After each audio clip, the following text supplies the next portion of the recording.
What's going on, fight fans, Sweet Dreams Nation? What's happening? We got the UFC Fight Night in Vegas at the Apex this weekend. Dolidze taking on Marvin Vettori for the second time. And I'm going to go through some of these breakdowns with y'all. I wasn't really going to do it. As y'all can see, I'm back home in Michigan, not in the studio. So, I'm at the desktop. I'm wanting to get some of these little fight breakdowns and some of these predictions and whatnot. And for y'all, so we're going to kind of zoom through these just because I don't really know a whole lot about a lot of these guys. I've seen them fight, some of them, and I've taken a look back at some of them. So I'm going to just give my thoughts on the card, and we're going to go from there. So I'm going to stick to just the main card just because prelims. I don't know much about the guys on the main card. I know even less about the guys really fully on the prelims. So we're going to start with Choi versus Kevin Vallejos. I don't know. I ain't the best with names, so we're going to get it. So Kevin, I seen fight on Contender Series. This dude is really, really good. He's phenomenal, good boxer, has good patience in the pocket, good head movement, and puts together very, very good boxing combinations. So this should be a really, really good one. Choi, most of the times I've seen him fight, I've seen him get a win before, I believe, but a lot of times I've seen him get beat up, and then we'll just go into how I see it. So for Kevin, he just needs to use that boxing, back him up into the cage, and let his combinations go, let his hands go, let his hands flow. Choi has a tendency to really overextend with his punches. He doesn't really commit with his jab. It's not really a boxing well jab, so it can be slipped and it can be countered. Pretty much all the shots that Choi throws can be countered. And that's kind of how I see this fight. It's not really much to run, like I said, not really much to go off of. Kevin's making his UFC debut. An exciting prospect. Bro, he lit that dude up on Contender Series. Really, really bad. Beat him up really, really bad. Body shots, head shots. I expect to see kind of more so the less the same in this fight. No, I believe that's his path to victory. For Choi, I would say he's gonna have to mix it in. He's gonna have to make him grapple to kind of take the wind out of his sails and make it a harder fight for him, and not so much as try to keep it clean and pretty. He's gonna have to make it ugly. He's gonna have to get in his face, throw some shots in his face, and mix in that takedown, and just kind of be relentless on him. That would be the only way I see him having a shot in this fight. Just how I see it. Diari, I'm not even gonna try his last name, versus Brinson. This is a good fight. Light heavyweight fight in my division. Diari, I've also seen him fight on Contender Series. He ended it with a highlight reel head kick knockout. Didn't look all that impressive at first, just from physique and size and how he looks and build and things like that. But the dude can fight. He's got good hooks. He's got good, powerful combinations. He looks to back you up into the cage and kind of load on you like he did in the Contender Series fight and end up with a head kick. Brinson is going to have a reach advantage. Doesn't weigh much, much longer arms. But he just kind of more so just stabs with that one punch and kind of leaves his hands out there. So he leaves himself in space to be countered. So in this fight, I would say Diari needs to, again, use that pressure because he has a good presence. He has a good forward presence that I believe can kind of, back some people up. He might have to eat a couple jabs to ultimately get him back up against the cage and start to unload. What I have noticed, if you can put together about 3 or 4 punch combinations against Brinson, you can catch him. For some reason, even whenever he goes to counter, he kind of drops his hands first before he strikes. And it's a very, very huge tell and a big deficiency. I think Diari putting him up against the cage, getting those combinations off, he'll be able to hit home there. He's got that head kick that we've seen him knock out with, and Brinson has very, very slow reactions and very, very slow timing to some of these head kicks and things coming at him. I don't think he has the best reflexes. I believe that he can have his moments where he's fast and he kind of in and out with it, but for the most part, his hands are ultimately too low. He's got a lot of holes in his striking, where I see him being able to be caught.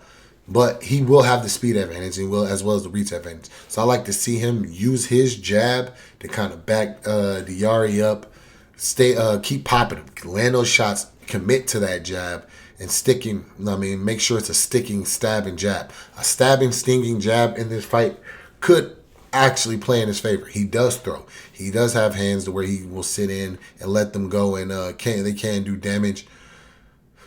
So I believe he should. I believe he should do that. Yeah, bro. Just got to be faster. Faster on the in and out, faster on the outside, and with more initial strikes. Like I said, not much to go on. Don't really know these guys that well. One of them making their debut. So, yeah, that's what I look to see in this one. Damon Blackshear versus Cody Gibson. Damon Blackshear he's good. He's good standing up. He's good on the ground. Gibson is a brawler. He doesn't mind mixing in the grappling as well as throwing shots. But one thing I have noticed, he doesn't commit to his jabs. His twos are really, really long or really, really extended. He does occasionally throw a very, very nice one. And I believe he needs to find that. I believe in this one, Cody Gibson needs to find his straight punches. Straight punches down the middle. Damon really puts himself in bad positions, like right out in front. Like I seen the fight with Montel Jackson, where he kind of lined up and kind of hopped up, went on one leg. I don't know if he's looking to feign a knee or what it was, and he ate a straight right down the middle, and it put him away. Gibson, I believe, should try to emulate kind of that same thing. Straight punches down the middle. I don't think he should waste much time with the hooks and things like that, or even trying to sit in the pocket with him. I believe Blackshear has the advantage in the grappling department, and he's explosive. Sometimes he doesn't move really a lot out of from the jump, but whenever he does move, I believe there is a bit of a tell because he kind of loads up into his punches. Maybe a lack of confidence or comfortability in his striking as he starts to kind of sit in. I don't think he's as, and when I say that, I say he's more so probably not as much of a natural striker. So I believe that he has tells whenever he's getting ready to strike, and whenever Gibson should kind of sit back, wait for those, and unload straight down the middle. For Damon, I believe he should get in his face. He's got to get up in him, pause. He needs to get up in his face, put him up against the cage, and let his shots go. Let his shots go and work those into a takedown. Get him down, and we've seen him on the ground finish with a twister. He's finished a rear naked choke, and these are fights that are against my boys, Cody Stamen, Jose Johnson. Jose's a phenomenal striker, one of the tallest guys in the division. These guys are pretty similar in size, and height and whatnot. So I believe that he should look to press him up against the cage, not give him many places to go, because Cody doesn't have the tightest or most technical striking, and Damon, I believe, can crack him. He's got decent jab, he's got decent enough strikes, he puts it together really well. That with the threat of the takedown, I believe can be huge. And then ultimately, if he gets him down, I believe he can control him and start looking for that finish off of some ground and pound. I don't know if he's not really all that aggressive or doesn't have that much of a killer instinct. I'm Blackshear, I'm saying. So I believe that he's going to have to wear on him. He's going to have to wear him out and beat him up a little bit in order to soften him up in order to get to the finish that he wants. So that's pretty much just how I see that one. Aaron Hernandez versus, Alexander Hernandez versus Kirk Holobaugh. This is actually a really, really good fight. A really, really good fight. Kirk, Ultimate Fighter alum, I believe, put a brutal beating on the guy in the Ultimate Fighter fight. He's got really, really good boxing. He's inside the pocket. He's relentless. He's got good punches. He's got good head movement. And when he's locked in and on the inside, he can really, really get after it. He's won by submission, so he has a ground game. I believe he's a Gracie student. He's got a big Gracie tattoo on his back, so I'm assuming he can handle himself fairly well on the ground. And I believe that's what he should do. Just get in Aaron's face. Aaron does not do well with people. Oh, my bad. I don't know why I keep calling this dude Aaron. Alexander does not do well with people in his face. And whenever they do get in his face and just kind of close that distance on him, on the way out, his defense is almost non-existent. So he gets hit a lot on the outside, especially whenever they come in close and they clash and he's looking to get away and create distance. He's open. He's wide open right there. I believe that plays right into what Kirk does well. Just to work his way into the pocket and start beating up on him with shots from the inside there. The one thing I see that Hernandez does have going for him are that initial strike forward. I believe he's faster on the initial entry, right? So that first jab to get in, that first jab or whatever that first strike is, I believe Hernandez should fight from the outside. Fight from the outside, popping with jabs, popping with teep kicks, popping, get those leg kicks busy. Work on his body with the kicks and work his jab and start sneaking that 2 in. Straight shots, outside, work from the outside, just be faster and good footwork, good foot movement. Try not to engage too much into that pocket. And I believe he can eventually kind of find some shots to kind of soften him up from the outside and then kind of hurt him to work his way in there. I believe whenever he does enter, off of those shots, if he does get caught in there, I believe he should grapple, kind of grab him. Not so much look for the takedown, but more so just to kind of tie him up and dirty box and kind of dirty box him on the inside while tying him up. Not try to fight him in the pocket, because Kirk does fight in the pocket fairly well. He's got good head movement. I'd say he has more solid punches and better combinations inside the pocket. So Hernandez should try to use that time whenever he does get caught in that pocket. Tie him up, stall him out, kind of wear on him a little bit, and then get back to that distance and that range and catching him from the outside. That's how I see that fight.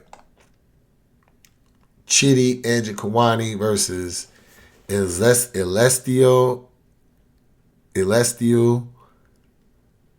Zalski del Santos. I don't fucking know. Zalowski? I don't know. Whatever that name is. And Chidi Njokuani. I mean, I'm a little bit biased in this one. I'm going to give my unbiased breakdown, but I will tell y'all Chidi is my boy. I always want the best for Chidi. I love to see him get a highlight reel finish here. Dos Santos is a showstopper, dude. He's a dynamic striker, has a capoeira background, has some crazy finishes, from jumping knees to wheel kicks to all type of crazy things. So in this fight for Chidi, I would say the biggest thing is going to be his jab. Work the jab. One thing I don't see from Dos Santos is good technical punches. He does swing, he does throw hard, but he drops his hands when he's getting ready to throw. So he throws his punches more so from like the rib to waist area, just like from like this from a low level and things like that. Chidi's taller. He's gonna have the reach advantage. And I believe he should work that jab from the outside, but he's gonna have to bring the jab with his feet, right? So that way he's in and out, good in and out of range. Because we saw the Sean Strickland fight, Dos Santos, when Sean has more of a sticking jab to kind of stick it and put it on you, pause like that, and he was able to time him coming forward. He ate the jab and then hit him with a wheel kick.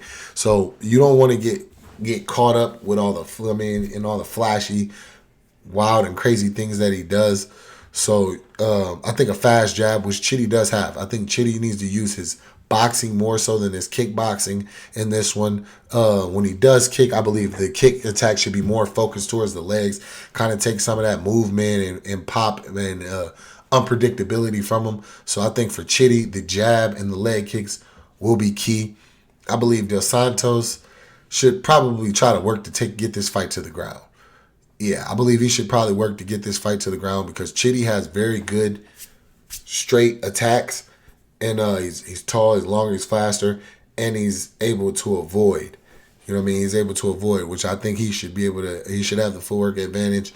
Just being able to keep that range and that distance, keep him from the outside, snipe him from the outside, and make sure he stays safe, hit, don't be hit, more so, if you will. And those leg kicks, the teep kicks, those will be there. And I believe as he starts to wear on him with those and execute, if he's able to execute to those, he'll be able to ultimately wear him out to get to where he wants to be. But Santos needs to work inside. He's got to get inside. He don't have the best jab and things like that to get inside, but he does have big explosive strikes and big explosive movements. If he can get one of those and get Chitty to cover up, I believe he should shoot in, get up under him, try to get him to the ground, and try to work his way to a victory from there, from the ground and pound to ultimately trying to look for submissions and trying to get him in that blender work. The Santos is gonna have to work a lot in this fight, just to be able to control and get to the spots that he wants to get to. But that's ultimately how I see this one. In the main event, we have the rematch: Roman Dolidze versus Marvin Vettori. I'll say in this fight, the punching power and just like the raw explosive strength goes on the side of Roman. Marvin, I believe, is quicker, has better footwork, is a little bit more technically sound, a little bit more defensively sound. Roman has a big tendency to just throw power shots and kind of leave himself open, to be countered if he's not able to land on you. I believe in this fight, Marvin. See, the thing is this, right? We see these guys fight already before, right? Both of them have a real deficiency with how to land punches, right? Like just being able to bop, bop, bop, stick and put punches and strikes on somebody. So I believe that's a deficiency for the both of them. It's going to come down to who's going to be able to turn over and actually land their shots, put their shots on the other one. For Marvin, I believe he has better footwork. I believe he's able to close the distance a little more, so he's able to a little bit, to play in and out of the range and kind of set Roman up to miss. I believe he needs a solid jab. Roman isn't really big for or known for his jab. He will throw a big jab to kind of get a hand out in front of you to kind of track you to throw that big shot. But I believe Marvin with a sticking fast jab could control the fight, could kind of piece him up a little bit from there, and then ultimately get him to open up and then find that straight left hand or other shots behind the jab. But everything from Marvin needs to start with the jabs. They need to come from behind the jab. They need to be set up with the jabs. For Roman, I believe I think Roman should just try to bully Marvin, get him on that back foot, get him to the cage, get him up against the cage, and start unloading his big punches from there. And then, try kind of work for the takedown. I don't believe Marvin's easy to take down, though we haven't seen Marvin fight in a while. Roman has been the more active fighter and will be more fresh, be a little bit more comfortable, probably can get quicker to get to his comfortability. So for Roman, I believe early on will be his best chance to just kind of push forward and try to overwhelm him early, and get him frustrated, get him flustered, get him behind, and make him feel like he's got to play catch up and things like that. For Marvin, volume with the jab, and then volume with combinations with his legs. I mean with his hands, and then mix in the legs with the kick into the body, kick into the leg as well. If he can chop at the leg of Roman, everything Roman does, Roman's so rooted in the ground with everything he does, from his shots to his punches, that his legs are going to be there to be kicked. Yeah, man. That's kind of how I see the fight. Roman needs to get inside, make it dirty, even if that's with clinch work and punches from the inside from there. Because that seems to be where he mostly is able to find the chin and find good shots at. It's from the inside while he's doing that. So probably push him against the cage, make it more of a tie-up, make it more of a dirty fight. And Marvin needs to kind of keep it clean. For the most part, keep it clean on the outside. Try to get in those exchanges. Try to get Roman to swing big, draw those big punches out of him, so he's able to counter those. But he needs to come with his feet and actually see where he's throwing in good punching technique. And yeah, that's pretty much how I see this card. I'm not gonna spend too much time on it, just because it's fight night. A lot of guys that are be given an opportunity to make a name for themselves without it being overwhelmed with bigger names or a lot of attention. It's anybody's show. Anybody can steal the show in this one. I'm gonna be tapped in. I'm a fan. I'm always down to watch some people go at it and throw hands. And yeah, man, let's check it out. See what happens. Sweet Dreams Nation. Appreciate y'all.